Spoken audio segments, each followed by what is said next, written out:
क्या तुम्हारे बड़े भैया लौटे?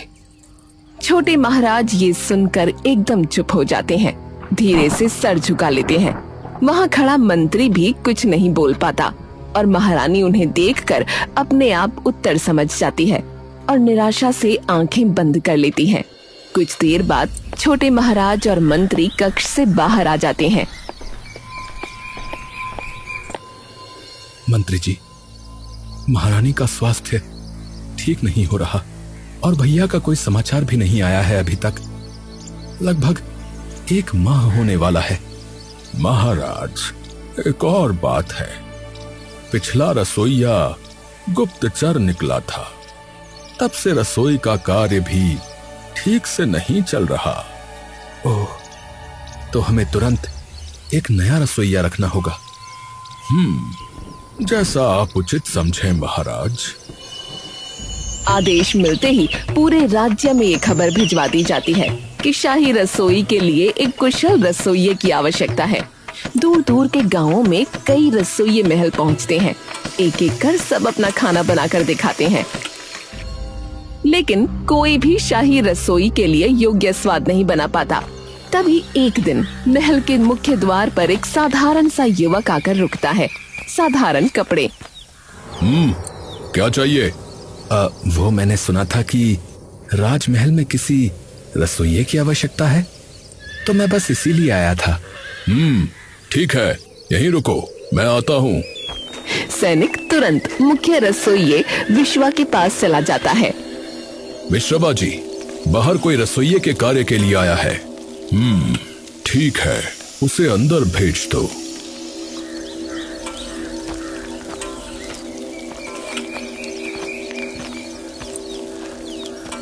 नाम क्या है तुम्हारा युवक? भोजा नाम है मेरा।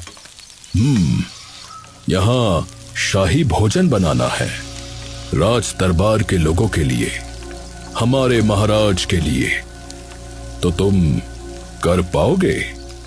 अवश्य।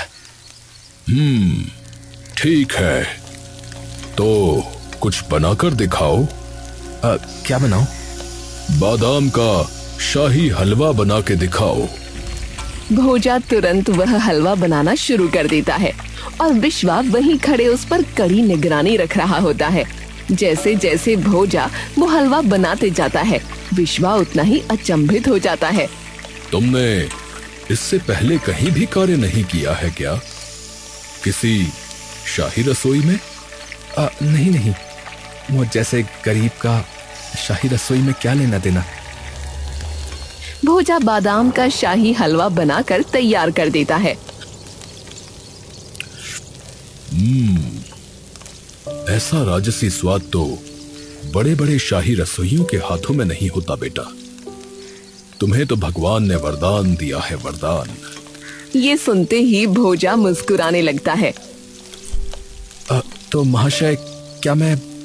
अभी मेरी तरफ से तो हाँ है, पर उससे पूर्व पहले एक बार तुम्हें मंत्री जी से मिलना पड़ेगा बेटा। शाही रसोई में किसी भी रसोइये के कार्य शुरू करने से पूर्व मंत्री जी स्वयं उसका निरीक्षण करते हैं कि वो कहां से आया है, क्या करता था और वो किस कुल का है। इसमें तो कोई भी समस्या नहीं है। मैं कोई चोर तो हूं नहीं, मैं एक ईमानदार व्यक्ति हूं।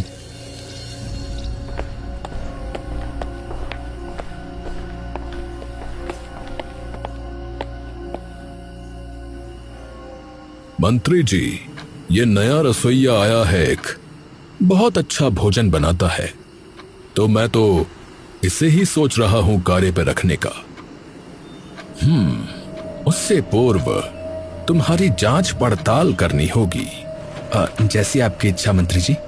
सैनिकों, इसकी तलाशी लो अच्छे से। 2 सैनिक आकर भोजा की अच्छे से तलाशी लेने लगते हैं। इनके पास कुछ नहीं है मंत्री जी, सब कुछ एकदम ठीक है। कहां से आए हो? माता पिता का वंश का नाम क्या है और करते क्या हो? मेरा नाम भोजा है।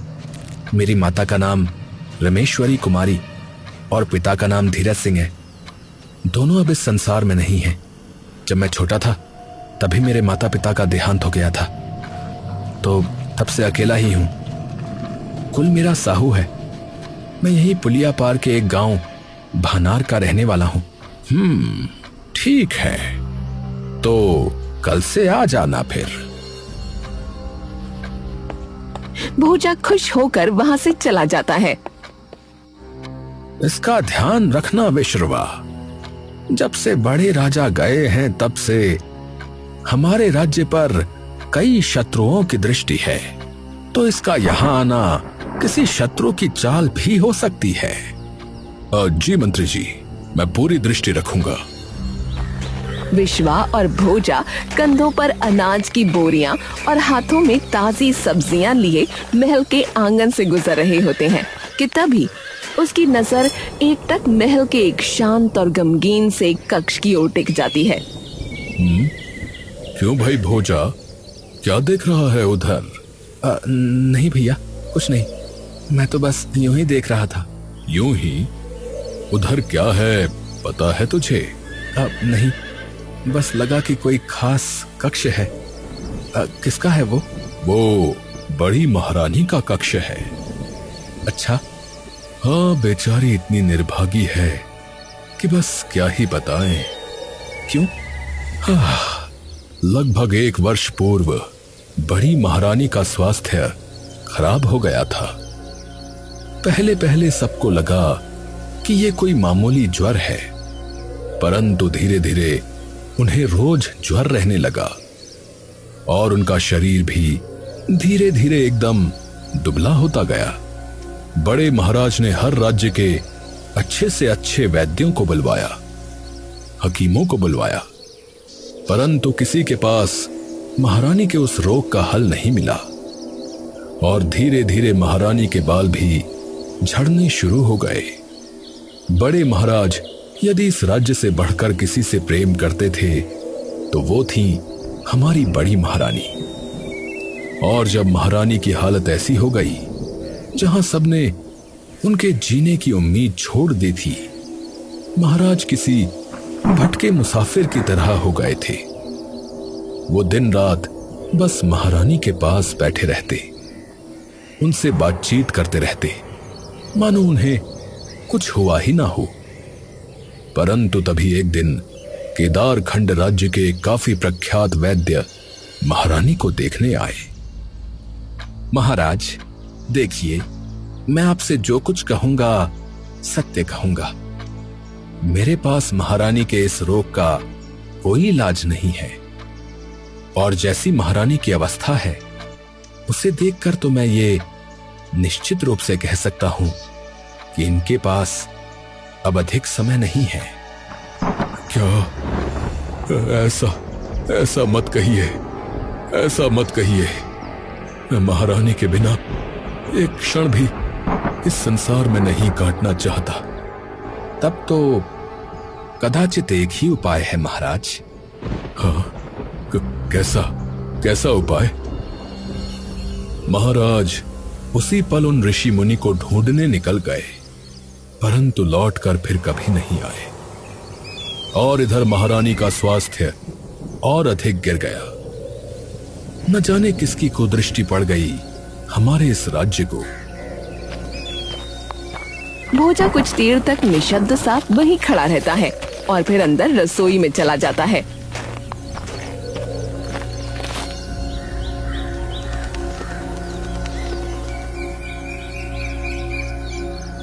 अगली सुबह होते ही पूरे राज्य में एकदम से हर्ष उल्लास का माहौल फैल जाता है। अरे भोजा, अरे बेटा, मिठाई खाओ, ये लो। परंतु किस लिए महोदय? अरे हमारी बड़ी महारानी एकदम स्वस्थ हो गई हैं, इसीलिए। अच्छा, परंतु एकदम ऐसा क्या हुआ? अब हमें तो ये लगता है कि हमारे महाराज ने ही ये चमत्कार किया है। वे अवश्य उन ऋषि मुनि तक पहुंच गए होंगे। भोजा खुश होकर वो मिठाई खा लेता है। कुछ महीने यूं ही बीत जाते हैं। उसके बाद भी महाराज की कोई खैर खबर नहीं आती। वो लड़का ठीक से कार्य कर रहा है। जी मंत्री जी, वैसे एक बात पूछ सकता हूं मंत्री जी, यदि आपकी आज्ञा हो तो? जी जी पूछिए। क्या बड़े महाराज का अभी तक कोई संदेश नहीं आया? नहीं विश्रवा जी, हर राज्य हर गांव छनवा दिया, परंतु बड़े महाराज का कोई अता पता नहीं है। हे प्रभु, हमारे बड़े महाराज जहां भी हों उनकी रक्षा करना। कुछ दिनों बाद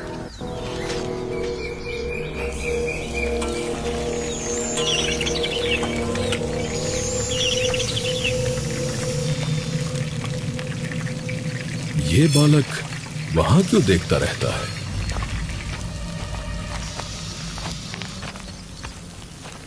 विश्वा बाहर निकलकर देखता है तो तभी उसे दिखता है कि महारानी चारुलता उनके कक्ष के बाहर खड़ी मुस्कुराकर भोजा को देख रही हैं। हाँ, महारानी इसे ऐसे क्यों देख रही हैं? और जब से ये स्वस्थ हुई हैं, महारानी ने एक बार भी बड़े महाराज का कोई नाम तक नहीं लिया। भोजा चुपचाप अंदर आकर खाना बनाने लगता है।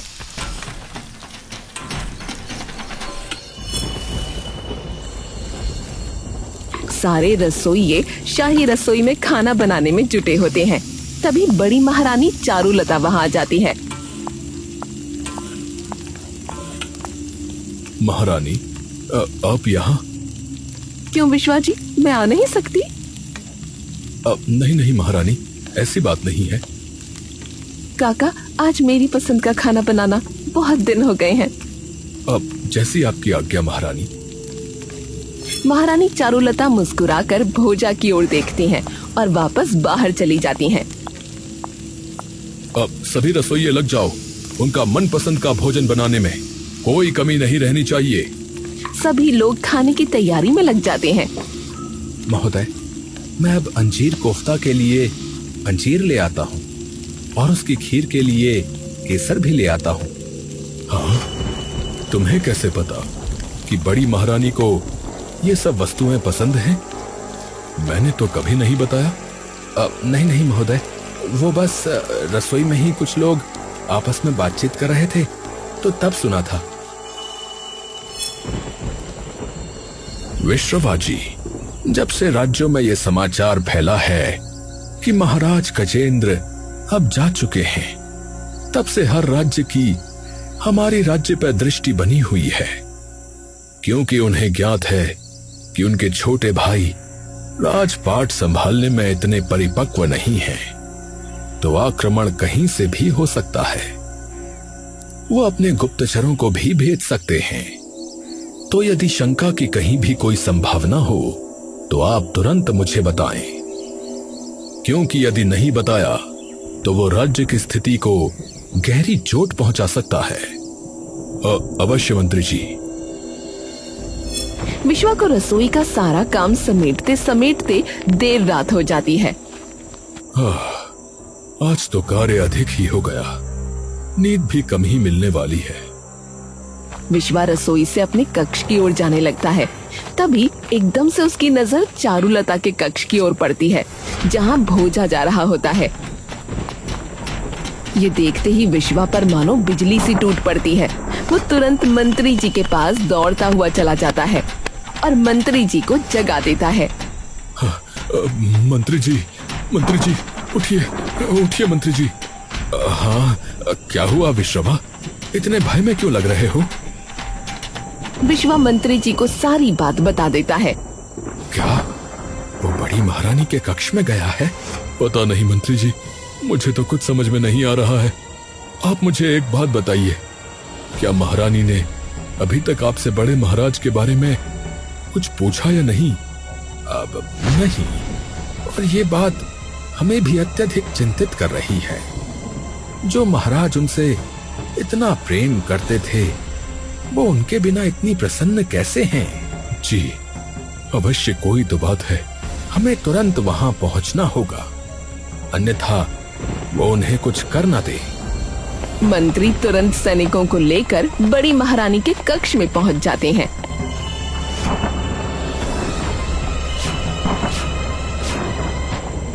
महारानी, आप ठीक तो है ना? जी जी। तुम्हारा इतना दुस्साहस गुप्तचर कि तुम महारानी के कक्ष में घुस गए। सैनिकों, इसे बंदी बना लो।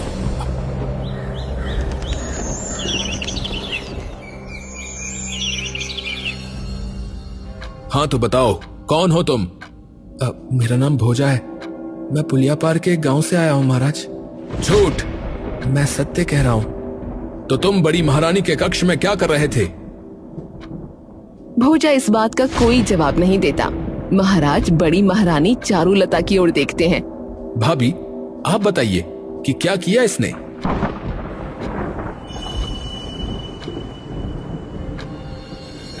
सैनिकों, इसे कारागार में डाल दो और पूछो कि किसने भेजा है इसे यहाँ।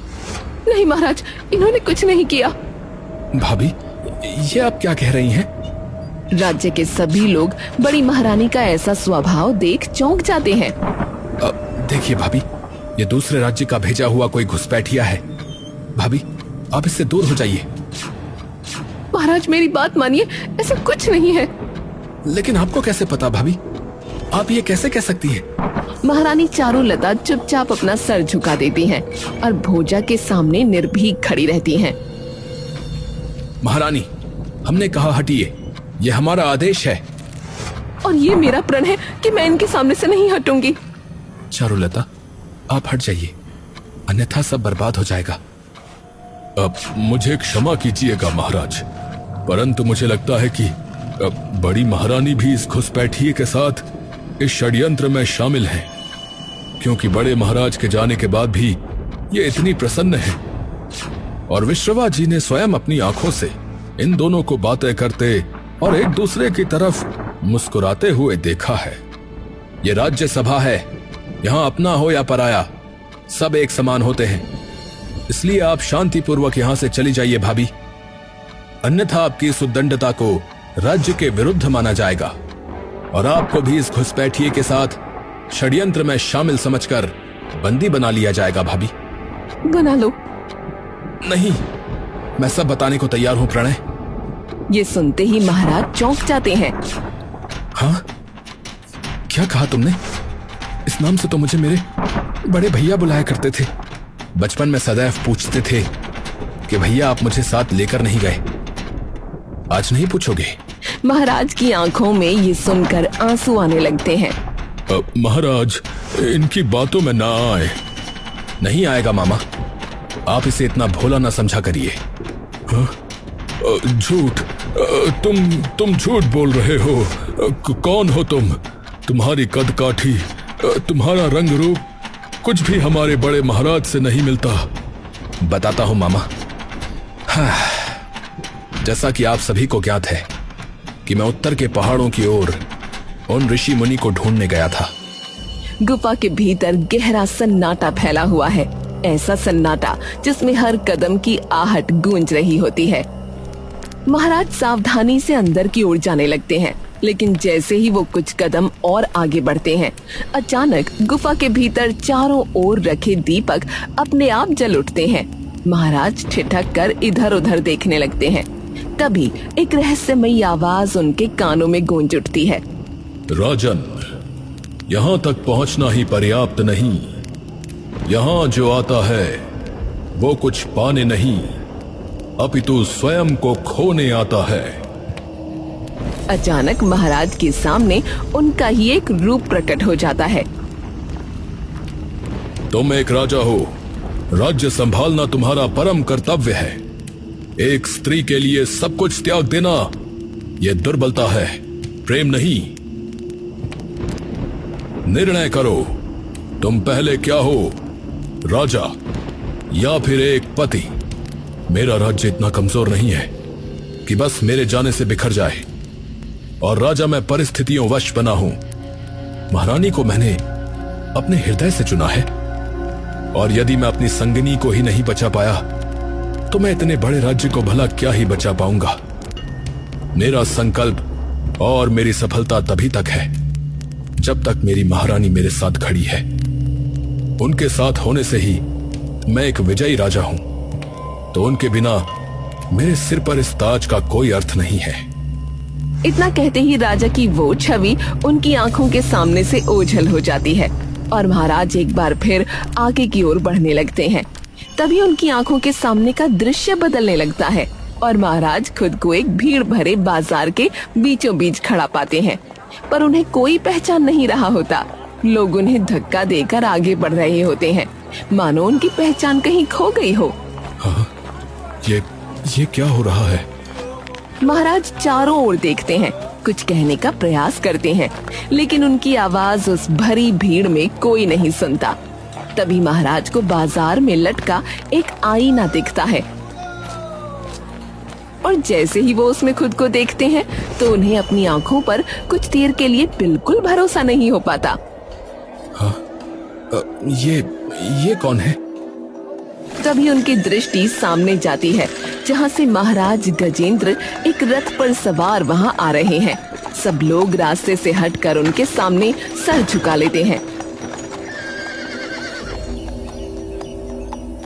यदि तुम्हारा नाम, तुम्हारा पद और तुम्हारी पहचान तुमसे छीन ली जाए तो क्या तुम तब भी यही रहोगे, एक मनुष्य बनकर, इस भीड़ का हिस्सा बनकर?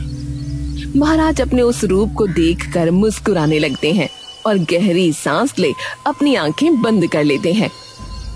हाँ, यदि मैं केवल अपने नाम और सिंहासन से ही पहचाना जाता हूं तो वो पहचान कभी सच्ची थी नहीं।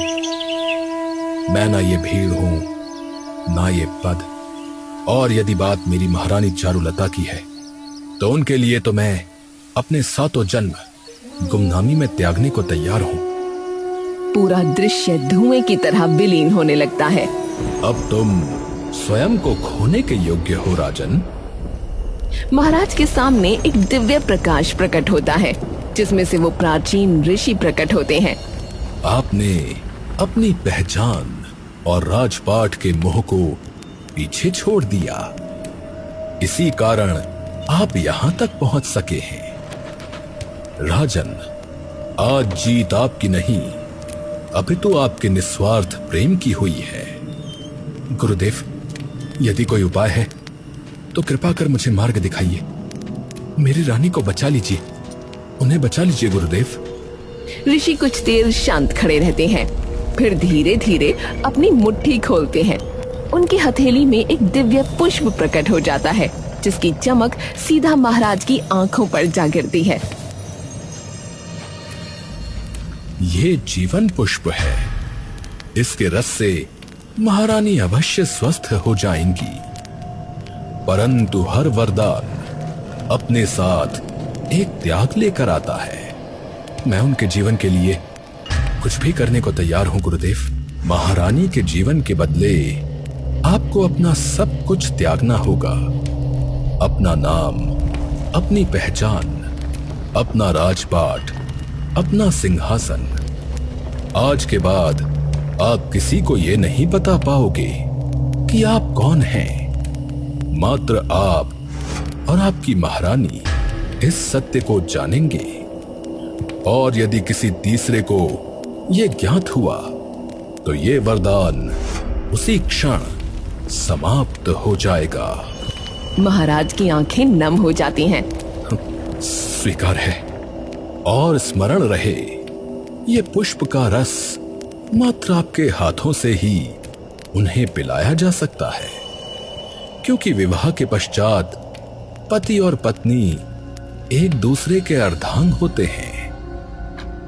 जब मैं आया तभी मैंने रानी चारुलता को वो पुष्प रस पिला दिया था, और इसीलिए बस रानी और हमें ये बात पता थी। हाँ, और इसीलिए भाभी ठीक हो गई। अर्थात आप सच में मेरे बड़े भैया हो। महाराज प्राणचंद तुरंत आकर अपने बड़े भाई के गले लग जाते हैं। कैसे हो छोटे भाई? भैया, आप फिर मत जाना। लेकिन तभी महारानी चारुलता बेहोश होकर नीचे गिर जाती हैं। चारुलता, चारुलता, क्या हुआ? उठो। तभी सभी का ध्यान महारानी के चेहरे पर जाता है, जो कि पहले की तरह पीला और कमजोर पड़ चुका होता है। वरदान टूट रहा है, मुझे जाना होगा फिर से, वरना मेरी महारानी चली जाएगी। बड़े महाराज राजमहल से बाहर निकल जाते हैं और मंत्री और छोटे महाराज भी उनके पीछे जाते हैं। भैया भैया रुकिए। बड़े महाराज पलटकर उसी ओर देखते हैं। भैया मैं भी आपके साथ चल पड़ता हूँ। नहीं प्रणय, तुम्हें अब ये राज्य संभालना है। मैं ये सब त्याग चुका हूँ, ध्यान रखना मामा इसका। छोटे महाराज और मंत्री जी मन में तूफान थामे वहीं खड़े रह जाते हैं और बड़े महाराज तुरंत घोड़े पे सवार उन ऋषि मुनि के पास पहुंच जाते हैं।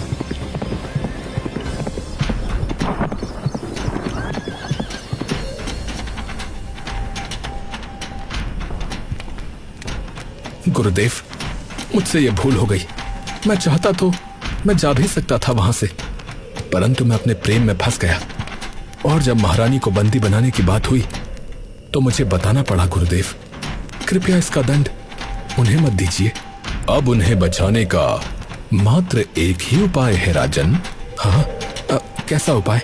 राजन, अभी तक इस संसार में लोग आपको और आपके नाम और पहचान को जानते थे, परंतु यदि आपको अपनी महारानी को बचाना है तो आपको यह सब सदा सदा के लिए त्यागना होगा। आज के बाद आपका परिवार, आपके मित्र और जितने भी लोग आपको जानते थे वो सभी आपको पूरी तरह भूल जाएंगे। यहां तक कि आपकी महारानी भी, जिसे आप अपने प्राणों से अधिक प्रेम करते हैं, वो भी आपको पहचान नहीं पाएंगी। और यदि आप फिर उनके समक्ष गए तो अब की बार उनके प्राण बच नहीं पाएंगे। ये सुनकर महाराज कुछ क्षणों तक वहीं खड़े रह जाते हैं, निशब्द और बिखरे हुए। यदि मेरे होने का हर निशान मिटाकर उनका जीवन बच सकता है तो मुझे ये स्वीकार है गुरुदेव।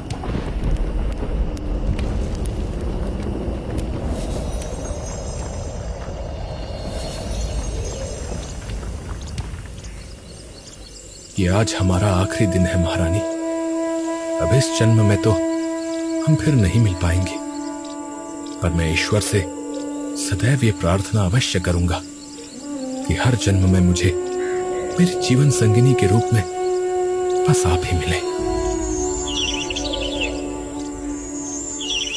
राजा गजेंद्र चुपचाप कुछ देर तक आंख भरकर अपने राजमहल को देखते रहते हैं और फिर चुपचाप अपने राज्य से दूर अपनी गुमनामी की ओर चल पड़ते हैं।